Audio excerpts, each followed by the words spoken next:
ओम गणेशाय नमः। ओम नमः शिवाय। मैं निखिल ज्योतिषाचार्य आप सभी का मेरे चैनल पर पुनः स्वागत करता हूं। आशा करता हूं कि आप सभी स्वस्थ होंगे। महादेव की कृपा आप सभी पर सदैव बनी रहे। ये वीडियो कर्क यानी कि कैंसर के लिए बहुत विशेष है, क्योंकि वीडियो है 11 से 17 अगस्त 2025 के साप्ताहिक राशिफल के बारे में। कैसा रहेगा आने वाला सप्ताह कर्क के लिए। जो मेरा साप्ताहिक राशिफल होता है वो प्रमुखतः चंद्रमा और उनकी गति पे आधारित होता है। चंद्रमा एक बहुत विशेष ग्रह है। उनकी विशेषताएं तो काफ़ी हैं, लेकिन ज्योतिष या कहिए साप्ताहिक राशिफल के संबंध में पहला उनकी गति, दूसरा उनका मन का कारक होना, तीसरा उनका ये कारकत्व है कि वो जिस भी भाव में जाते हैं उसको बहुत एक्टिवेट कर देते हैं। ये सारी ही चीज़ें मिश्रित होकर चंद्रमा के गोचर को बहुत इम्पोर्टेंट बनाती हैं, उनके प्रभाव को बहुत महत्व देती हैं और उनके गोचर के कारण डे टू डे एक्टिविटीज़ पर इम्पैक्ट बहुत पड़ता है। और इसीलिए साप्ताहिक राशिफल की विशेषता है। इस अंधकारमय जीवन में ज्योतिष के माध्यम से थोड़ा सा गाइडेंस अपने लिए प्राप्त करने के लिए साप्ताहिक राशिफल इम्पोर्टेंट होता है। यदि आपकी लग्न राशि या चंद्र राशि कर्क है, दोनों ही गाइडेंस के लिए राशिफल को देख सकते हैं। जहाँ से ज़्यादा सूट करता है, रिलेट करता है, वहाँ से इसको देखिए।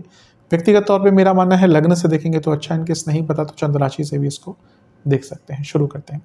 चंद्रमा आपके नवम भाव यानी कि मीन में आ जाएंगे, लेकिन ये होगा 12 अगस्त को।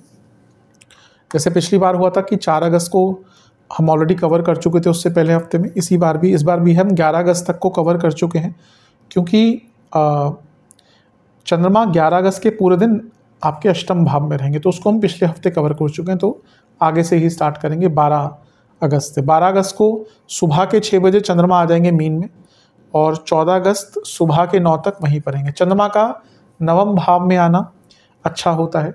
लग्नेश है, लग्नेश का नवम भाव में आना भाग्य वृद्धि का कारक बनाता है, कारक होता है। और यहाँ पे वो एक केंद्र के स्वामी के साथ बैठे हैं, तो 2 राजयोग बन गए। हाँ, शनि वक्री हैं, आऊँगा उस पर, लेकिन ये समय हफ्ते का शुरुआती भाग अच्छा है, भाग्यकारी है, भाग्य का साथ प्राप्त होगा।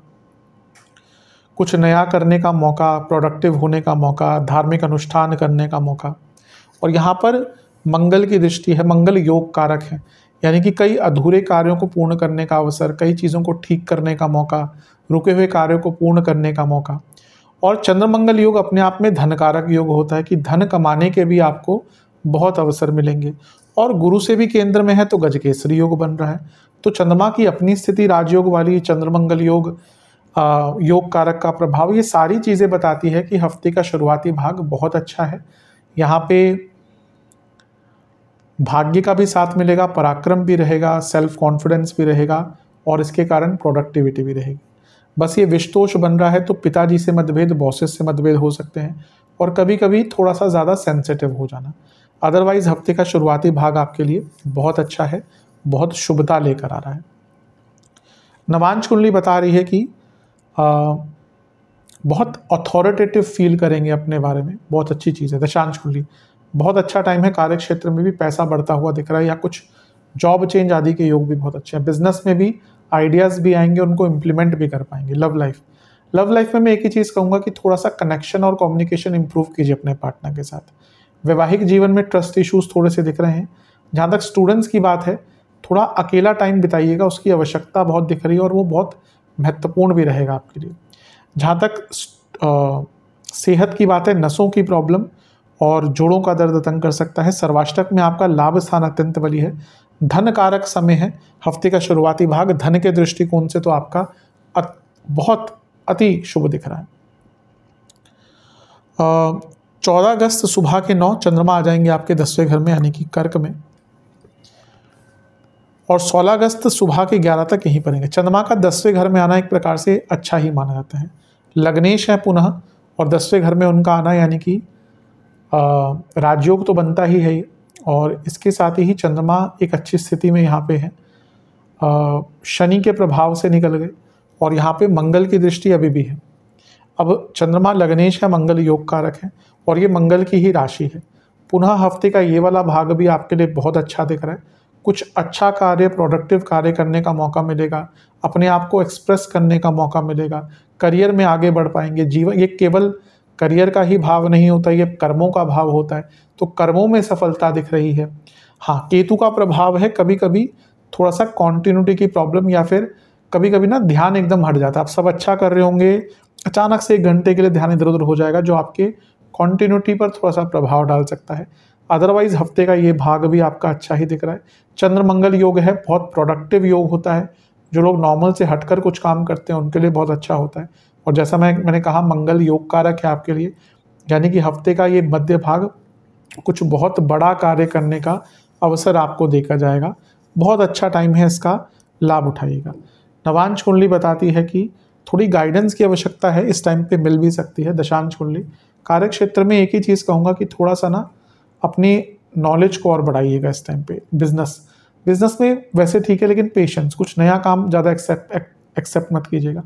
जहाँ तक लव लाइफ की बात है, एक ही दिक्कत, एक ही परेशानी है कि अच्छा टाइम नहीं बिता पा रहे। एक क्वालिटी टाइम बिताने की कोशिश कीजिए एक दूसरे के साथ। वैवाहिक जीवन की जहाँ तक बात है, यहाँ पर भी कहूँगा एक दूसरे को समझने का प्रयास कीजिए। स्टूडेंट्स, आपके अंदर कॉन्टिन्यूटी की दिक्कत दिख रही है, और कोई दिक्कत नहीं है, कॉन्टिन्यूटी की प्रॉब्लम है। कॉन्टिन्यूटी पे काम कीजिए, बहुत आगे बढ़ेंगे।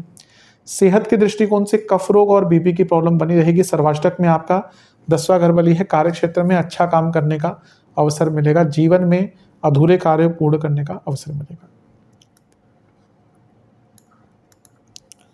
16 अगस्त सुबह के 11 बजे चंद्रमा आ जाएंगे आपके लाभ स्थान में, यानी कि वृषभ में, और सप्ताह के अंत तक यहीं पर रहेंगे। चंद्रमा का लाभ स्थान में आना एक प्रकार से अच्छा ही माना जाता है। लग्नेश है, लग्नेश का लाभ स्थान में आना और भी अच्छा, और यहाँ पे वो उच्च की अवस्था के भी हो गए। तो ये हफ्ते का अंतिम भाग भी आपके लिए बहुत अच्छा है। धन के दृष्टिकोण से बहुत अच्छा है, क्रिएटिविटी के दृष्टिकोण से बहुत अच्छा है, सोच भी अच्छी रहेगी, लाभ के मौके मिलेंगे, उन्नति के मौके मिलेंगे, नए नए अवसर आपके लिए खुल पाएंगे। यहाँ से चंद्रमा पंचम को देखेंगे तो थॉट प्रोसेस में क्रिएटिविटी, नई नई सोच भी आपको बहुत हेल्प करेगी। अपनी प्रॉब्लम्स का निवारण आप खुद ढूंढ पाएंगे। तो हफ्ते का ये वाला भाग भी आपके लिए बहुत अच्छा है, स्पेशली धन के लिए, नई अपॉर्चुनिटीज़ को ढूंढने के लिए, और जीवन को सार्थकता की तरफ लेके जाने के लिए बहुत अच्छा टाइम है। तो इसका बहुत आपको ज़्यादा लाभ उठाना है। यहाँ पर एक ही दिक्कत है केवल कि शनि की दृष्टि है, और शनि क्या है, वक्र अवस्था के शनि है। तो वक्री शनि की दृष्टि यानी कि कभी कभी सोच में थोड़ी नकारात्मकता आ सकती है, और डिसकंटेंटमेंट जो है ना, वो अच्छा नहीं लगेगा। तो इन चीज़ों से अपने आप को बचा लिएगा। अदरवाइज तो देखा जाए, ये जो हफ्ते का अंतिम भाग भी है आपके लिए काफ़ी ज़्यादा अच्छा दिख रहा है। नवांश कुंडली बता रही है कि थोड़ा डिटर्मिनेशन अगर आपने रखा तो ये हफ्ते के अंतिम भाग में बहुत कुछ प्राप्त करेंगे। दशांश कुंडली, कार्य क्षेत्र में ज़्यादा कंपैरिजंस नहीं, ज़्यादा दूसरों के काम में दखल अंदाजी नहीं, ना ही किसी और को अपने काम में दखल अंदाजी करने दें। बिजनेस के हिसाब से सब ठीक है, बस थोड़ा सा अवेयरनेस की कमी है। अपने बिजनेस के बारे में अवेयरनेस और बढ़ाइए, बहुत आगे बढ़ पाएंगे। लव लाइफ, आपको ना आपकी रिलेशनशिप में एक्सेप्टेंस की कमी है, दोनों ही साइड से एक्सेप्टेंस ले आइए, चीज़ें ठीक हो जाएंगी। वैवाहिक जीवन, बहुत ज़्यादा बहस मत कीजिएगा। अगर गलती आपकी ना भी हो तो ना कॉम्प्रोमाइज़ कर लीजिए, क्योंकि यहाँ पे होगा आपके पार्टनर को गुस्सा बहुत आएगा। स्टूडेंट्स, अपने स्टडीज़ को थोड़ा इन्जॉय कीजिए। अब ऑब्वियसली कहना आसान होता है, लेकिन मैं कहूँगा थोड़ा सा पैशनेटली इन्वॉल्व होंगे ना तो आप बहुत अच्छा कर पाएंगे। अभी लगता है कि आपका इन्वॉल्वमेंट पूरा नहीं है। सेहत के दृष्टिकोण से कफ रोग बने रहेंगे, नसों की प्रॉब्लम, एंग्जाइटी थोड़ी तंग करेगी, और जोड़ों का दर्द फिर से रहेगा। सर्वाष्टक में आपका 9वां भाव अत्यंत बली है, ये अपने आप में अंकित कर रहा है कि भाग्य का बहुत साथ मिलेगा। ये हफ्ता थोड़ा सा ओवरऑल धन के रूप में अच्छा ही आपका दिख रहा है। उपाय के स्वरूप में आपको महादेव का दूध से अभिषेक करना है, और ओम रुद्राय नमः मंत्र का 21 बार जाप करना है। आशा करता हूँ वीडियो काम आएगी। चैनल पर नए सब्सक्राइब कीजिए, वीडियो को लाइक कीजिए। मिलता हूँ अगली वीडियो में, तब तक के लिए ओम नमः शिवाय।